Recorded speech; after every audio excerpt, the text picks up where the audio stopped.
Isusugal ni Masayuki Ito, CEO ng Treasure Boxing Promotion, ang alaga nitong si Cuadro Alas para sa isang title eliminator ng WBO. Ito ay kaugnay pa rin sa hiling at pakiusap ng kampo ni Cuadro Alas na mabigyan na ito ng isang mabigat na laban ngayong Marso ng taon. Ganoon pa man ay umamin itong si Ito na sadyang delikado ang hinihinging laban ng ating kababayan kontra dito sa WBO Asia Pacific Super Bantamweight Champion Doheny, na kung saan ito ay isang high risk, low reward opponent para sa alaga nitong si Cuadro Alas. Ganoon pa man ay hindi rin natin masisi na mangamba itong nasabing Japanese promoter ni Casimero sa nasabing laban na hinihingi ngayon ng ating kababayan kontra sa malahalimaw na si Doheny. Marahil ay dahil na rin ito sa hindi kagandahang performance na pinakita ng ating pambato sa naging huling laban nito kontra Ugoni, na kung saan ay nakitaan ito ng kaunting problema sa stamina.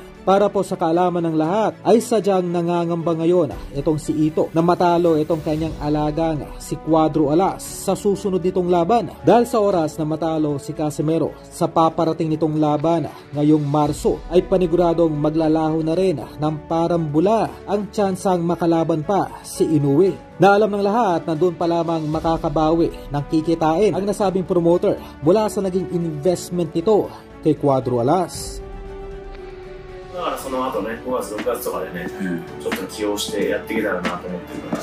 年5試合ぐらいですか？あ、5大会ぐらいですか？ね、頑張ろう。